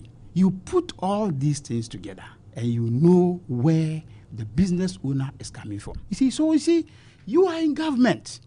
You've been voted for. You've been given an opportunity to speak to Ghanaians. You sat here and we're talking about J.J. Rawlings' time. And so what? Do we need J.J. Rawlings for what? He's gone. Today, you are in government. What is J.J. Rawlings? What has J.J. Rawlings' era got to do with the doomsaw and the problems you people have taken us through today? What has that got to do with us? You are in government. Look, doomsaw, one person that I never expected that you will go take us back to doomsaw is your President Mahama. But because you see, in 2012 all the way to 2016, he took us through doomsaw throughout. It was a chorus in our campaign. I was a leading member of the campaign at the time. We amplified it. Okay? When he was launching his return, we told Ghanaians that the man is noted for doomsaw. When he comes, he will make sure he will take us back to doomsaw. True to our words, we are in doomsaw today. Look, if it should take President Mahama anything, to have not taken us through such an experience today, he should have done it because of the previous experience and the name calling. All these nomenclatures came as a result of a track record. 2012 to 2016. You think it was a joke? Alaji, they are saying that what we are experiencing now is not to do so. What are they saying? The disruptions that we are. My light is gone. Has gone off. What is it? My light is off. I'm in darkness. So what is it? Power. Name it. Power what? Power outage. Is doom so forget it. You understand? There is no embellishment in some of these things. You try to embellish some certain things. The explanation that they are giving. Just to try to score cheap political points. Look, when you are in government, we run an executive system of governance. Everything is put squarely at the doorstep of the president. Okay? As you said, whatever they are saying today were things that they said when they were in opposition, and we are holding them by those. We are reminding them of what they said. If you have a leading member of your party who at the time had the gut to say it was even a ram to take Ghana to a day of light out, then today what are you saying? Today they are saying that it's not that we don't have enough power. So generated enough. We don't just fix that it. the substation. Oh, you need, look, we don't have power. I'm in darkness. So what are you saying? Fix it.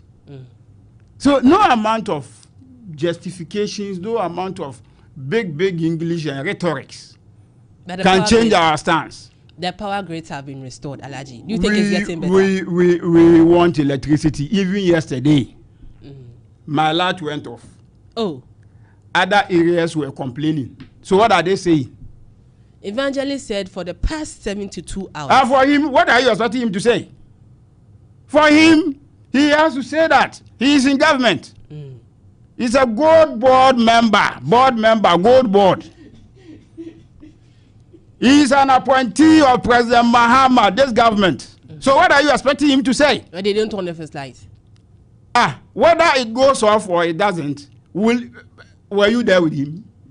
Let me just say was myself. I there with him? Alaji, me too, for the past 72 hours. You stay together with him? No, I stay at Teputuja. I don't know. So for me, I was in darkness. Oh. Even yet today, this morning, people are complaining on social media that their lights are off. Oh. You see, so when you are in government and you don't seem to approach matters wholly, but try to sometimes be making it look as if it is MPP. You look, most of the people the moment you mention MPP, it puts them off. You know why? Because they are of the view that MPP is no more. MPP in government. MPP, we are sitting out somewhere. We are reorganizing our party. The base is very strong. Come and see where I went to supervise polling station arrangements. Lawyers are picking funds to contest for polling station. You think it's a joke? We are coming like Kakai. Okay? We are coming like anything that you can talk of, because we are putting our eyes together and we will make sure. Because look, from every indication, every minute, every bit of the things that NDC says, from the president, President Mahama, all the way to his ministers, to whoever down there, through to the member of Gold Board, as he sits here, whatever they say, always give me the pleasure and the confidence that, inshallah, His Excellency, Dr. Mahmoud Bawumia, will be sworn in as the President of the Republic of Ghana in 2029. Mark my words. Okay. Look, everything that they are doing, everything that they say, you put it into text. What it tells you is that, look, you can say whatever you want to say. When you are in government, you become deaf, you become blind. Most of the things that are put on your table, you even shun them. You shun them because you think, we've been given an overwhelming endorsement. So how can we go back to where we came from? We said more than what you people were saying today, but today we are sitting on the flanks. Ghanaian voter has his own way of calculation. you can do A, and he will tell you that what about the G, what about the C? You understand? Mm-hmm. So we know how the Ghanaian voter behaves, and it gives us every indication. It gives us every confidence that, inshallah, His Excellency Dr. Mahmoud Bawumia will be the next president of the Republic of Ghana, and Ajia Samira Bawumia will be the first leader of the Republic of Ghana. Okay, inshallah. Okay. Mark my words. Alaji. Now, Evangelist, let me come back to you before we move on to other topics. I saw you writing a lot. Is there anything that you want to address? He's a board member. Board. What would you are right. Mm-hmm. You are right. I've called my workplace to for them to send me a copy of the electricity they bought.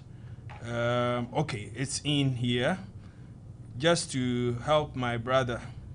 According to Alaji, he says he bought an amount of 300 cedis. Mm-hmm.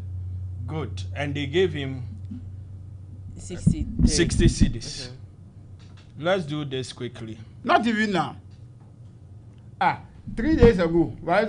Who bought Alaji 100 cedis and was given 21 cedis? Alaji. 3 days ago. Alaji. Relax. Relax. We are just. So, I have my copy here, which I'm going to show. Let's verify from Alaji's point. Yes, it's open now.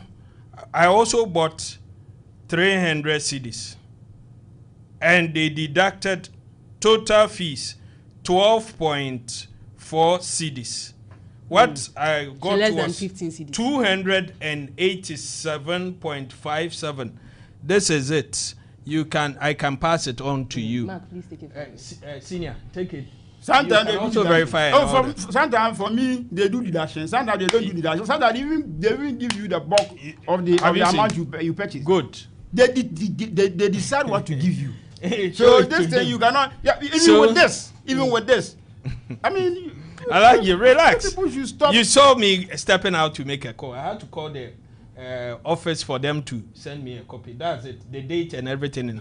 So Alaji, I'm also challenging Alaji to also produce his own. It may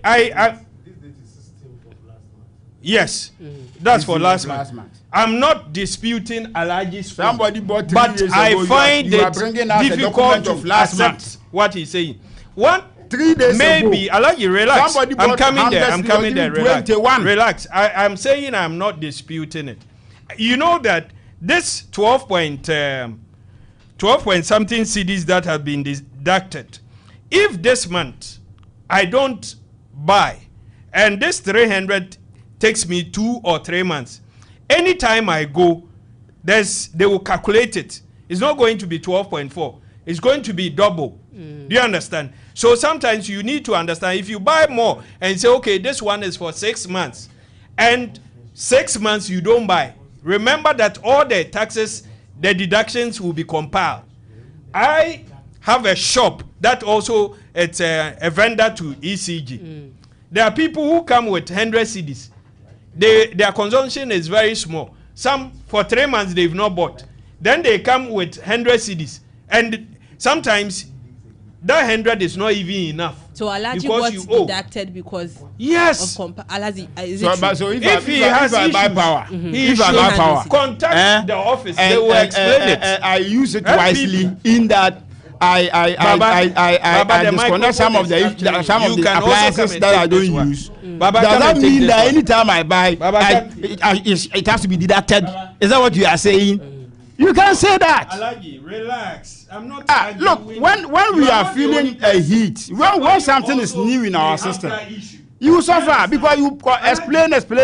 Because initially it wasn't like this. My dear, when Alaji was writing, what did you see me doing? No. But you asked me a question. I was writing. So I've thrown a challenge. Call, or if Baba has it, produce it. And I've explained that. Produce the one if you have to buy 3 days ago and any today. month that you don't buy, there are charges. If you go, sometimes they will deduct all the money you said and even tell you owe. I have a vending shop And these are it. Every month you pay taxes. So if even you have 2,000 So if that you can use for 2 years, it is even prudent that every month you buy maybe 50. Why? Why? Pay for the charges. Why? No, every month you pay taxes. Imagine. And Alhaji, imagine. This is not new under the NDC. Even under you, we did not do this. We did not do this. I can call Mr. My office has been there when we were in office. When we were in government, my office was operating. My house was there. And at no point did we experience such a thing. No. Who is also listening and may encounter. No, but you are saying that it's not new, and I'm saying that it's new. Have you gone to the office to ask why? Who are you going to ask? Have you reported it? To ask, report to who? Alhaji, I will give you the manager's number. Don't worry. Report to whom? If you want, we will call the. Your issue, I'm ready to address, but you are not ready to listen. Alhaji says he pays Senate, he pays PAYE. Oh no, I'm not. It's not applicable to me alone. I'm talking generally for yes. Yes, so, sitting before you. It's not a new thing. I mean, pull out the Senate I paid for my workers and myself. It's also on my phone. But he did not dispute that. He was just saying that generally the private sector is yes. Operation cost. We are talking about operation costs. After, at the end of the month, if you do your auditing and it's a loss, you don't pay taxes. If you are able to argue your case for them to understand that one, you didn't make profits, but you made losses. But the tax you pay is based on the profit. You understand? Really? I also go to the last week here. I was at the GRA. Nobody smiles paying taxes. Nobody goes smiling. I'm coming to pay. We all pay it in pain. So Alhaji, relax. Let's move on to the next topic. Alhaji, it's okay. The light is stable. You claim you slept in darkness. Yeah, I slept Give in me darkness. your area. People are talking about being in darkness. As I'm speaking with you, people are in darkness. It's not good. Alhaji should not sleep in darkness. No, I'm okay. You are not okay. I'm okay. Because all right. But when you have a bad government, okay. Yeah, because of time, let's move on to other issues. Yes, I'm ready. You are ready for the BOG? Absolutely. So I think one thing that the majority and the minority can agree on is that there were losses. Now is the amount that is causing issues here and there. Alfa is blessed. Let me start with you, Evangelist. Now briefly walk us through what is happening. Thank you. Let us understand the mandate of the BOG. They are the mother bank. They are a regulator of the commercial banks and the other banks. BOG is not a profit-making institution. It doesn't mean there have been instances where they've not made profit. It doesn't mean they've not made losses. You see, for auditing and purposes of transparency, it's Ghana, our money. It's a human being who is managing it. So you need to give account every year. So let's start from this year. 2017, the MPP was in office. BOG made a loss of 1.64 billion loss. 2018, they made a loss of 793 million. 2019, they made a profit of 1.80 billion. 2020, they made a profit of 1.75 billion, even the COVID year. Good. 2021, they made a profit of 1.24 billion. 2022, now listen, they made a loss of 60.81 billion just 2022, coming from a year of profit of 1 billion. The reason is the DDEP and then some policy costs. 2022 was the year that they introduced domestic debt exchange. So they made a very huge loss of 60.81 billion. Alhaji is here. Tell him how come Ghanaians gave bought bonds, government bond, and then a year comes and you say you cannot pay, you've made loss. And for that matter, even the amount you are supposed to pay them, you are giving them a haircut and even postponing it, the payment into the future. Whether they will be alive or not, that is not your business. That's MPP's wickedness for you.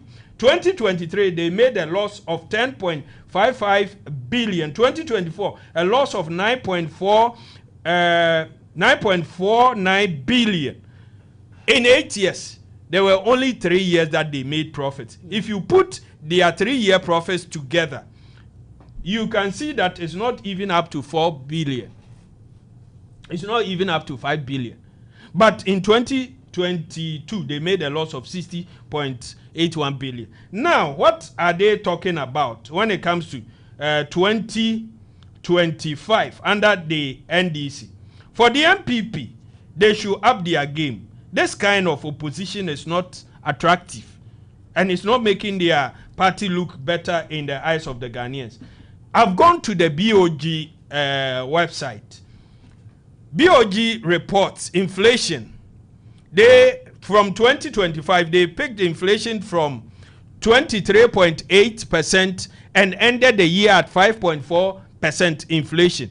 If you are looking at the losses, that's 14.4 that these people claim is not that. That's not the real figure, and that is 44. But you can go to the website of BOG, everything transparently put there. Their reserves, they moved it from $9.1 billion today to the end of December 2025 to 13.8 billion. That's a reserve. When it comes to the CD, the year 2025 began with 14.7 CDs to $1 and ended 10.45 to the dollar. And then policy rate, they took it from 28% and ended the year 18%. Then public debt from 61.8 billion and ended the year at 61.8% to 45.3% of GDP. That's the year. You can see that there's improvement. All this improvement comes with costs. All this improvement comes with costs. And then when it comes to even stabilization of this scale comes with financial costs. That's what I just mentioned. The net loss is 15.6 billion. And then net OCI charge, the charges and all that they paid, was 19.32 billion reported in 2025. And then in 2024, it was 12.9 billion. Now, cumulative negative equity, 96.3 billion reported in 2025. 2024 was 61.3 billion. All the indicators are good, and it cost us. Today, when you are looking at the dollar being bought with a CD at 11, today is 11 point something, but let's use, we are talking about the year 2025. It ended with 10.54. It's a cost. Stabilize for you and the business person buying it at a cheaper rate, better than the MPP left. It takes money to do that. When it comes to inflation, today, when we ended December 2025, inflation was at 5.4% from 23.4%. Within the year, we were able to bring it up. It cost this nation. But for you, the Ghanaian, you are enjoying it. That is the duty, the mandate of the Bank of Ghana. So whenever the MPP comes and says, hey, NDC has made losses and all that, the figures are not right, we will give you the real figures and all that. Ask them to bring the books. Compare their data, their time with us. The losses they made, what cost it? They were even printing money. As of the time they were even printing money and pumping money into the system, what was inflation rate? 2022 inflation was 54.3%. Yet they made this loss of over 60 billion, 60.8. So today, inflation is at 3.2, and Bank of Ghana made a loss of 14 point something billion. The MPP should relax. The economy is in a good hands. So for us in the NDC, quickly, this is a dispute to their false claims. It is lengthy, but when my time is up, just draw my attention. Time is almost up, though. You have how many seconds. minutes? You have like 60 seconds more. Okay, with 60 seconds, let me just dispute their first claim. The minority claim that the Bank of Ghana made 2025 made a loss. Their loss is the loss is being underestimated.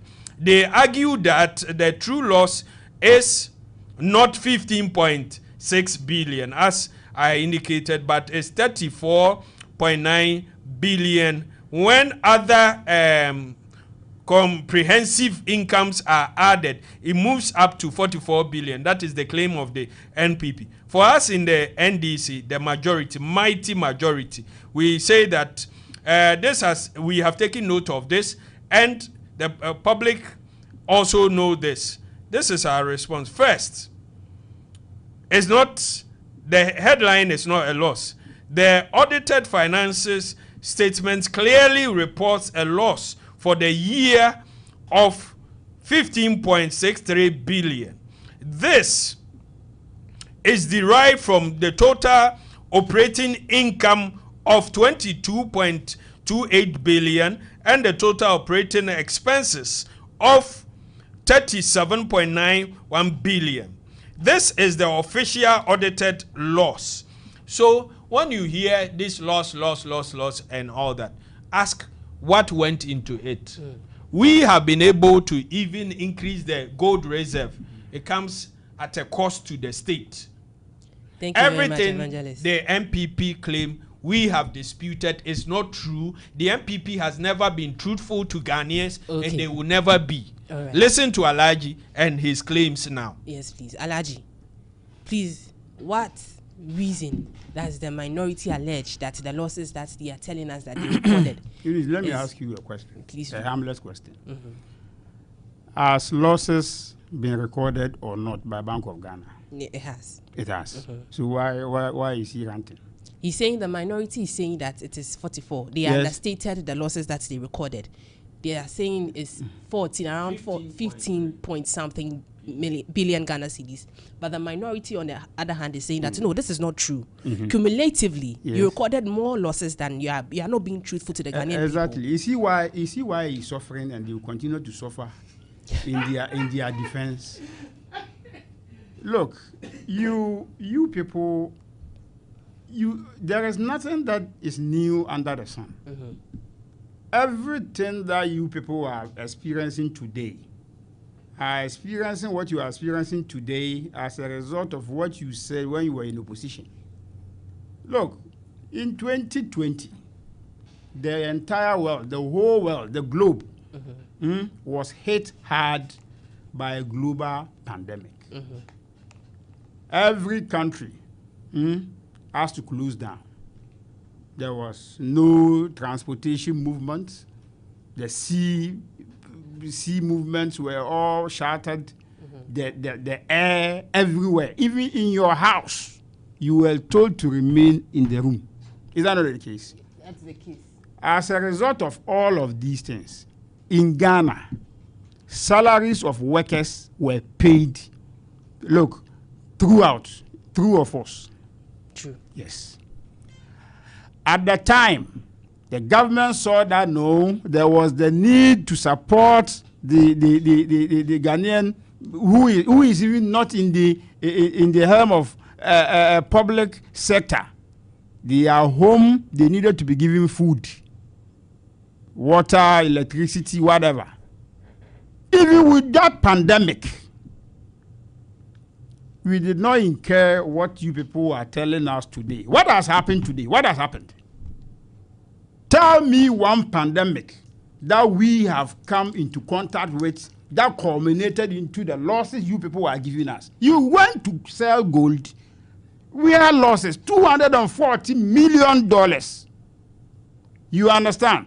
Anything that we tell you to go to the market and purchase on our behalf, the only thing that we record at the end of the transaction is losses. So you sit here to say what? We came and took the economy at the time you left office in 2017 by 3.3%. 3.3. We took it to 5.7. When we were talking about 5.7, you people were saying that is not what that is not what we chop. Nobody will chop it.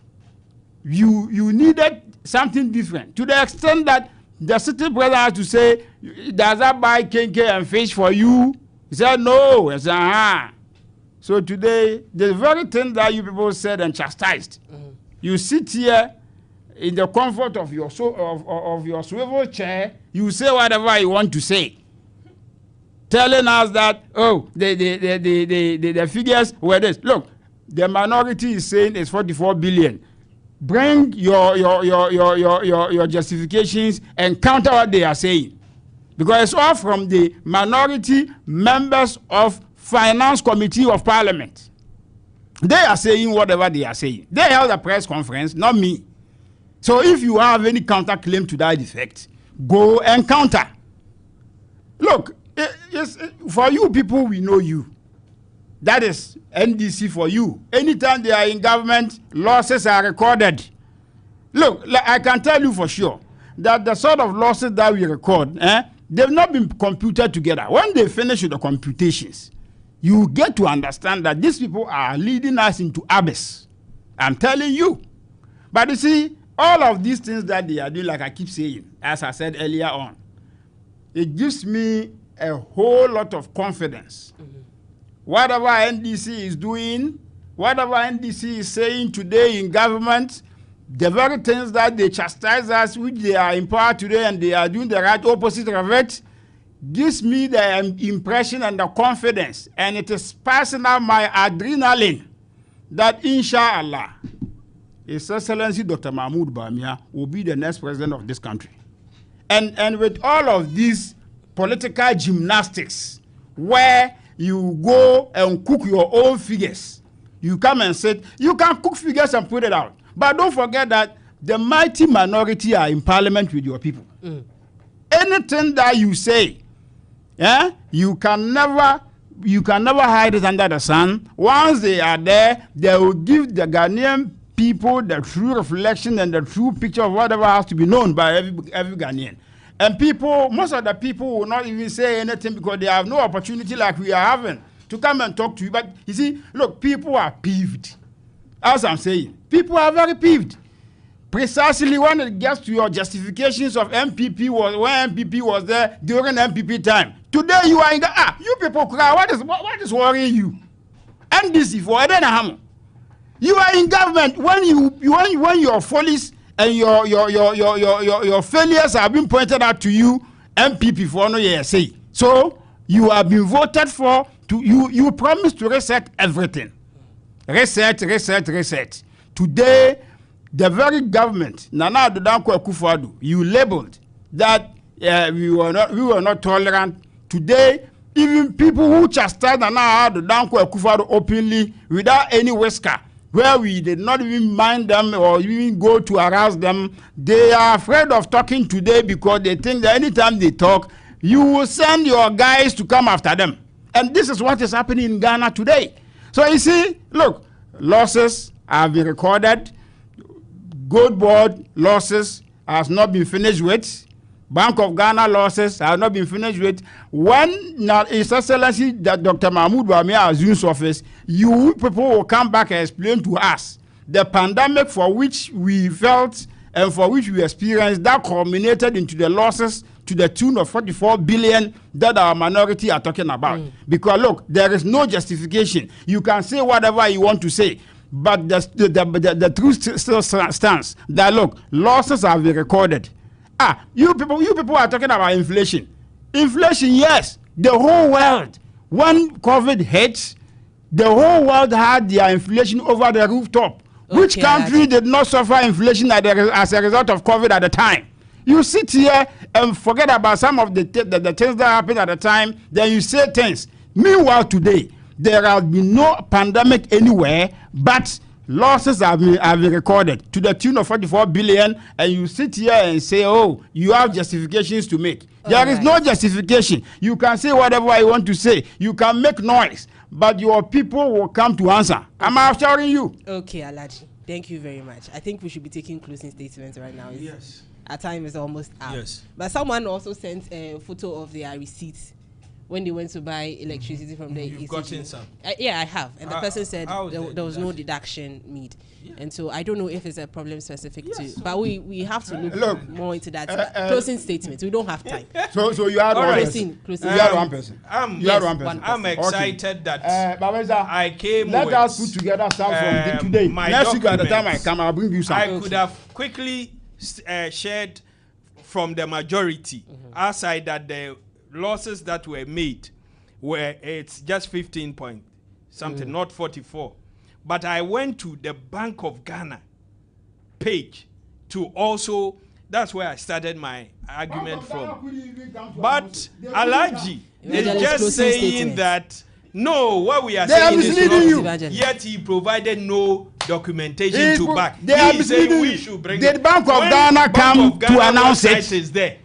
The Bank of Ghana come to announce it. Now he claims it took majority to come and tell us this story. We do not say gold board. We do not say profit. We say surplus. We made a surplus. It's also on our website. Yet they sit here and say we have made losses. The MPP is not happy when Ghana does well under the NDC. Evangelist. And Alaji said MPP is no more. Indeed, MPP is no more. Alaji said it. And he said the base is strong.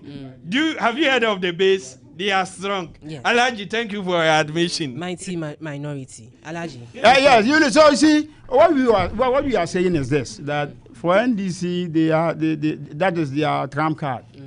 Anytime they are in government and their feet is held to the fire, they find a way of telling stories.